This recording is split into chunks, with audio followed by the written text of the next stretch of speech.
বৃষ্টি হওয়ার পূর্বাভাস। বৃষ্টি হবে হবে করছে। এই ধরনের ওয়েদার আমার সব থেকে পছন্দের, ঠিক যেন তারানাথ পড়ার জন্য পারফেক্ট ওয়েদার। হাই, আমি Diya and welcome back to my channel. আর রিসেন্ট কিছু ভিডিওজে আমি একটা সিরিজের মতন আপলোড করছি, মানে স্কুলের টিচিং জব রিলেটেড কিছু ভিডিওজ আমি আপলোড করেছি। দেখে না থাকলে আমি ভিডিওর ডিসক্রিপশন বক্সে লিঙ্ক দিয়ে দেবো, ভিডিওগুলো দেখে আসতে পারো। আজকের ভিডিওতে থাকছে যেটা নিয়ে সব থেকে বেশি প্রশ্ন এসেছে, ইন্টারভিউ। তো ইন্টারভিউ রিলেটেড সমস্ত কিছু চেষ্টা করবো এই ভিডিও কভার করার, না করতে পারলে পার্ট 1-2 করে আপলোড করব। তার আগে পুরনো কথার হাত ধরে আরেকটু ফিরে আসি। ওই যে বললাম ওয়েদারটা পুরো তারানাথ তান্ত্রিক পড়ার মতন, তাই একটু কফি খেতে ইচ্ছে করলো। এই ধরনের ওয়েদারে যতই যা কিছু করি না কেন, কফি ছাড়া তো আমার চলবে না। তাই সকাল সকাল ফ্রেশ হয়ে মর্নিং ড্রিঙ্কটা খেয়ে একটু গ্যাপ দিয়ে কফি বানিয়ে নিয়েছি নিজের জন্য। আর এইভাবে কফি বানাতে আমার সব থেকে বেশি পছন্দ। একটু চিনি আর কফি গরম দুধের সাথে ভালো করে মিশিয়ে নিয়ে একটু ফোম মতন ক্রিয়েট হলে গরম দুধটা দিয়ে দেবে, দেখবে একদিনকে দারুণ লাগে। আর তারানাথ তান্ত্রিক কার কার পড়া, আমার কিন্তু বৃষ্টির দিনে যতবারই পড়া হয়ে যাক না কেন, আমি পৃষ্ঠা উল্টে উল্টে তারানাথ 1-2 বার পড়বই। আজকে একটা খুব সুন্দর জিনিস দেখাবো তোমাদেরকে। তার আগে আজকের ভিডিওর হাত ধরেই তোমাদেরকে গ্র্যাটিটিউড জানাচ্ছি আরও একবার, কারণ আমাদের চ্যানেলে গুটি গুটি পায় 8,000 সাবস্ক্রাইবার কমপ্লিট হয়ে গেছে। তাই আরও একবার তোমাদের সবাইকে অনেক অনেক ধন্যবাদ আমার পাশে থাকার জন্য, আমার এই খামখেয়ালি ভ্লগগুলোকে ভালোবাসার জন্য। দেখো অসাধারণ জিনিসটা কি সুন্দর করে একটা পদ্ম ফুল ফুটেছে। আগে অনেকবার চেষ্টা করেছিল মা, কিন্তু এইবার পদ্ম ফুল ফুটেছে। আর এইটা দেখার জন্য প্রত্যেক দিন ছাদে আসতাম, কারণ কুড়ি ছিল তো। তাও সেদিনই ফার্স্ট দেখে এত ভালো লেগেছে, আলোকে নিয়ে ছাদে এসেছিলাম সেদিন। তারপর থেকেই রোজ একটু একটু করে এসে দেখে যাই কবে আর পদ্ম ফুলটা ফুটবে। সকালে নাকি আরেকটু বড় হয়েছিল, বেলা হয়ে গেছে এখন। স্নান টান সেরে আমি ছাদে এসেছি, ততক্ষণে রোদের তাপে একটুখানি পাপড়িগুলো মানে গুটিয়ে এসেছে। এবার তোমাদের সাথে একটু শেয়ার করে নিই ইন্টারভিউ রিলেটেড প্রশ্নগুলো, যে ইন্টারভিউতে কী ধরনের প্রশ্ন জিজ্ঞাসা করে। দেখো, প্রথমত ইন্টারভিউ একটা প্রসেস নয়, ইন্টারভিউ কিন্তু অনেকগুলো ধাপে ধাপে হয়।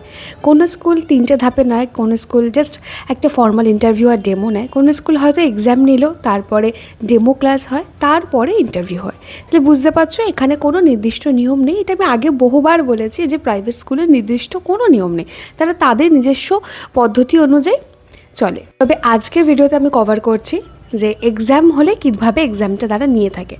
ধরো তুমি তাদের ওয়েবসাইটে গিয়ে কেরিয়ার অপশানে গিয়ে তোমার সিভিটা আপলোড করে এসছো। এবার তাদের যখন ভ্যাকেন্সি আসবে, তারা তখন তোমাকে একটা মেল পাঠাবে, এবং কখনো কখনো হয়তো 1-7 দিনের মধ্যে একটা পরীক্ষা নিতে পারে, আর না হয়তো ওই 2-2.5 মাসও তোমাকে সময় দেবে, একটা এক্সাম কন্ডাক্ট করবে। ধরে নাও ডিএভির ওয়েবসাইটে গিয়ে তুমি কেরিয়ার অপশানে রিজিউম আপলোড করে এসেছিলে, এবং তাদের ভ্যাকেন্সি অনুযায়ী একটা মেল তোমার কাছে এসেছে যে 2 থেকে 2.5 মাস পর তোমার এক্সাম। তাদের সাইডে তুমি সিলেবাস পেয়ে যাবে। তবে হ্যাঁ, এইসব স্কুলের কোনো প্রশ্ন তুমি বাইরে কোথাও পাবে না, কারণ তারা একটা প্রশ্ন বাইরে নিয়ে যেতে দেয় না। আর অনেক সময় অনলাইনেই হয়, বেশিরভাগ ক্ষেত্রে পরীক্ষাগুলো অনলাইনে হয়, যারা পুরো প্রসেসটা অনলাইনে করে। আবার কিছু স্কুল হাতে কলমেও পরীক্ষা নেয়, কারণ আমার দুটো এক্সপিরিয়েন্সই আছে। আমি যে স্কুলে ফার্স্ট ইন্টারভিউ দিয়েছিলাম, সেখানে আমাকে প্রথমে একটা এক্সাম নেওয়া হয়েছিল, সেখানে আমি রিটেন এক্সাম দিয়েছিলাম। ওইটা বাংলা, ইংলিশ আর আমার সাবজেক্টের উপরে আমাকে দিতে হয়েছিল। তারপর আমি কোয়ালিফাই করার পরে ইন্টারভিউতে আমি গিয়েছিলাম। এইখানে কিন্তু আমাকে কোনো রকম ডেমো দিতে হয়নি, তবে হ্যাঁ আমাকে 3-4 বার স্কুলে ডাকা হয়েছিল। যাই হোক, দ্বিতীয় ক্ষেত্রে বলি, ডিএভির যখন আমি এক্সাম দিয়েছিলাম, ডিএভির ওয়েবসাইটে কিন্তু সিলেবাস দেয়া থাকে, এবং সেখানে বলে দেওয়া ছিল যে ইংলিশ, সায়েন্স অ্যান্ড ম্যাথসের উপরে এক্সামটা হবে। তো আমি সেইভাবে প্রিপেয়ার করেছিলাম, এবং ওখানে চুজ করা যায় সাবজেক্ট। তো সায়েন্সে আমি চুজ করেছিলাম আমার যেহেতু বায়োলজি, কিন্তু আমি যখন প্রশ্ন দিই আমি প্রচণ্ড অবাক হয়ে যাই, তার কারণ ওখানে ম্যাথস থেকে একটা কোশ্চেন ছিল না, ইংলিশ আর ফিজিক্স ছিল। তো আমি যথারীতি আমার পরীক্ষা মোটামুটি হয়েছিল, কারণ আমি ফিজিক্সের অনেক দিন টাচে ছিলাম না ওই মুহূর্তে। তো আমি সেখানে পাশ করিনি। আর একটা জিনিস আমার খুব ফিশি লেগেছিলো, সেটা হচ্ছে তারা কোনো রকম মার্কস প্রোভাইড করে না, মানে জাস্ট দেখিয়েছিল নট কোয়ালিফাইড, মানে আমি কত পেয়েছি না পেয়েছি সেরকম কিছু ওয়েবসাইটে মেনশন ছিল না। আচ্ছা, ইন্টারভিউ প্রসেস থেকে একটু ব্রেক নিয়ে আমি আজকের ভ্লগে ফিরে আসি। আমি ডক্টর দেখাতে গিয়েছিলাম বেশ কিছুদিন আগে, তোমাদের সাথে শেয়ার করেছিলাম যে হয়তো আরেকটা ওটি হতে পারে, তো সেটার জন্য ডক্টর দেখানো। ফার্স্টে আসলে ভেবেছিলাম যে এখনই ওটিটা করবো না, কারণ মেয়ে অনেকটা ছোটো, আর ও পুরোটা ব্রেস্ট ফিড করে ম্যাক্সিমামটাই, তো অসুবিধা তো হবেই। ডক্টরও সেই জন্য একটু অ্যান্টিবায়োটিক্স দিয়ে পিছিয়ে দিয়েছিল, কিন্তু আমার কোনো কাজ হচ্ছে না অ্যান্টিবায়োটিক্স খেয়েও, তো সেই জন্য ওটিটা করতেই হবে। তো সেই জন্য ডক্টর দেখাতে গিয়েছিলাম, কিছু টেস্ট হবে, পরবর্তী ভ্লগে সেগুলো তোমরা দেখতেই পাবে। এখন আমি একটু বাড়ি এসে একটু ফ্রেশ হয়ে পড়ছি, পরে আস্তে আস্তে শেয়ার করবো কি পড়ছি না পড়ছি। এবার আসল কথায় ফিরে আসি। দেখো, ইন্টারভিউর কোনো চিট কোড নেই যে আমি তোমাকে বলে দেবো এই প্রশ্ন করে স্কুলে আর তোমরা সেটা পড়ে গিয়ে ইন্টারভিউ দেবে, সেটা হয় না। তাই সবার প্রথমে যেটা করবে, নিজের সাবজেক্টটাকে পুরোপুরি রেডি করো। আর আমি বলবো সবসময় গোল বড় রাখো। যেগুলো গ্রুপ স্কুল বা যাদের অনেকগুলো ব্রাঞ্চেস আছে সেই স্কুলগুলোকে ফার্স্টে ট্রাই করো। সেখান থেকে না এলে তখন আশেপাশে যে আমাদের লোকাল স্কুলগুলো আছে সেগুলো তো রইলই। তাই ফার্স্টে কী করবে, নিজের সাবজেক্টটাকে পুরো নখদর্পণে আনবে, এতটাই ভালো করে রেডি করবে যে সেখান থেকে যা কিছু প্রশ্ন তোমাকে জিজ্ঞাসা করা হোক না কেন তুমি জানো। হ্যাঁ, আমাদের হিউম্যান ব্রেন আমাদের সবার ভুলে যাওয়ারই অভ্যেস, তাই তো? আমরা ভুলে যাব, কিন্তু তুমি ধরে নাও তুমি ক্লাসরুমে ঢুকেছো অ্যাজ এ টিচার হিসেবে। একটা স্টুডেন্ট কিন্তু কখনোই মনে করে না যে সে টিচার কিছু জানে না, সে মনে করে টিচার সব জানে, তো তাকে অনেক ধরনের প্রশ্ন করে, তাই তো? তো টিচারকে কিন্তু সেই রেডি হয়েই যেতে লাগে যে একটা স্টুডেন্ট আমাকে যে কোনো কিছু প্রশ্ন করতে পারবে, আমি অন্তত তাকে একটা পজিটিভ অ্যান্সার দিয়ে যেন সেই ক্লাসরুম থেকে বেরোতে পারি। তাই সবার প্রথমে নিজের সাবজেক্টটাকে খুব ভালো করে রেডি করো। পুরো 6 to 10 অবধি বা যাদের ধরো পোস্ট গ্র্যাজুয়েশন করা আছে তারা 11-12 পুরো সিলেবাসটা কমপ্লিট করে নেবে। হ্যাঁ, মনে হতে পারে এতগুলো বই তো একদমই নয়, সিলেবাস খুবই লিমিটেডই থাকে, প্রত্যেকটা ক্লাসে লিমিটেড করে একটু করে বাড়ানো হয়, এটা তো আমরা সবাই জানি। তো ওই যে কটা চ্যাপ্টার হবে সব কটা চ্যাপ্টারকে একটু বড় বই থেকেই ভালো করে পড়ে নাও। তারপরে যখন পুরোটা পড়া হয়ে যাবে, যে কোনো দুটো চ্যাপ্টার তুমি খুব ভালো করে রেডি করো।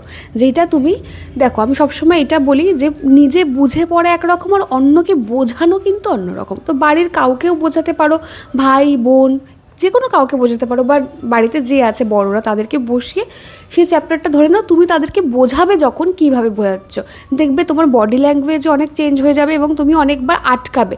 যখন আমরা নিজেরা পড়ি না তখন মনে হয় যে হ্যাঁ এই তো হয়ে গেছে, চ্যাপ্টারটা পুরো রেডি, কিন্তু যখন ওকে বোঝানোর সময় আসে তখন কিন্তু আমরা অনেক জায়গায় আটকে যাই যে ঠিক আছে বুঝে তো গেছি কিন্তু বলবো কী করে। ছোটোবেলায় দেখবে অনেক সময় টিচার যখন আমাদেরকে দাঁড় করাতো, উত্তরটা এটা কী বলেছি বলো তো, একটু বুঝিয়ে বলো নিজের ভাষায়, আমরা কিন্তু বলতে পারতাম না, অনেকেই পারতো না, অনেকে পারতো।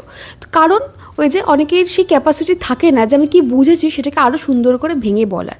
তাই মোটামুটি যখন তুমি পুরো সিলেবাসটা কমপ্লিট করে নিলে, একটা দুটো চ্যাপ্টার যেটা সব থেকে তোমার পছন্দের সেগুলো কাউকে একটা বোঝালে, এটা গেল প্রথম ধাপ। দ্বিতীয় ক্ষেত্রে যখন তোমার মনে হচ্ছে হ্যাঁ আমি মোটামুটি একটা রেডি হয়ে গেছে চ্যাপ্টারটা নিয়ে, তখন একদিন এটা করে দেখতে পারো। এটা আমার নিজস্ব মনে হয় যেটা উপকার দেয়, সেটা হচ্ছে ভিডিও অন করে নিজের একটা রেকর্ডিং করো পড়ানোর।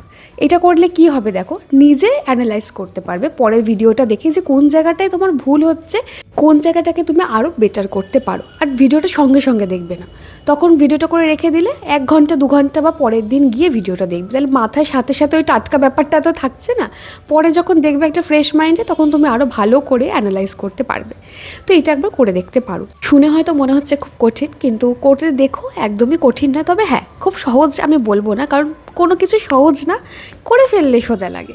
আর আজকে যে কি আমার মাথায় ভূত চেপেছিল, একটা রিল দেখেছি, সাথে সাথে এটা বানাবো বলে ঠিক করে এটা বানাচ্ছি। এটা বানাতে বানাতে রাত 11টা বেজে গেছে। আমি 8:30 ওরকম নাগাদ স্টার্ট করেছিলাম পড়ে ওঠার পরে। তো বিভৎস একটা যক্ষ হয়েছে রান্নাঘরে, আর আমি পুরো ক্লান্ত হয়ে গেছি আজকে।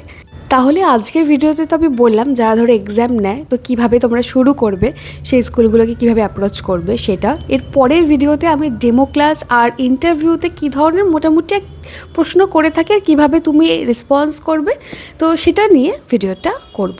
আশা করছি তোমাদের ভিডিওগুলো ভালো লাগছে। আর যাবতীয় কোনো প্রশ্ন থাকলে এই ভিডিওর কমেন্ট সেকশন তো খোলাই রইল, সেখানে জিজ্ঞাসা করো, আমি অবশ্যই রেসপন্স করব। আর আগামীতে সেগুলো নিয়ে ভিডিও বানাবো তোমাদের, যাতে অনেকের সেটা নিয়ে লাভ হয়। আচ্ছা, .in-কে এখন অফার চলছে, বাই 1 get 1 ফ্রি। তো আমি একটা ময়শ্চারাইজার একটা সানস্ক্রিন অর্ডার করেছিলাম, কিন্তু ভুল করে দুটোই সানস্ক্রিন অর্ডার করে দেওয়া হয়েছে। আমি যখন এটা খুলছি তখন আমার খেয়াল হয়নি, যখন লাগাতে যাব অ্যাকচুয়ালি প্যাকেজিংটা না পুরো সেমই ছিল, তো আমি এই জন্য বুঝতে পারিনি। তারপরে দেখলাম আমি সানস্ক্রিনই অর্ডার করেছি। ঠিক আছে, রেখে দেবো। .in-কে সানস্ক্রিনগুলো নাকি খুব ভালো, আমি এর আগে কখনো ট্রাই করিনি, তবে এইবার ট্রাই করে দেখি তোমাদেরকে জানাবো। আমি জানি তোমরা অনেকেই .in-কে সানস্ক্রিন ব্যবহার করো, যারা করেছো আমাকে জানিও যে প্রোডাক্টটা কীরকম, ওভার হাইপ নাকি একদম ঠিকঠাক। আজকের তাহলে ভিডিওটা এইটুকুই রাখছি, কারণ আমার শরীরে আর একটুও দম নেই। এখন আলোকে ফ্রেশ করব, তারপরে খাইয়ে ঘুম পাড়াবো একটা লম্বা দিন। আর তোমরা আমার সামার স্কিন কেয়ার রুটিনও চেয়েছো, শেয়ার করবো খুব তাড়াতাড়ি। কয়েকটা প্রোডাক্ট ইউজ করছি, তারপরে বাই।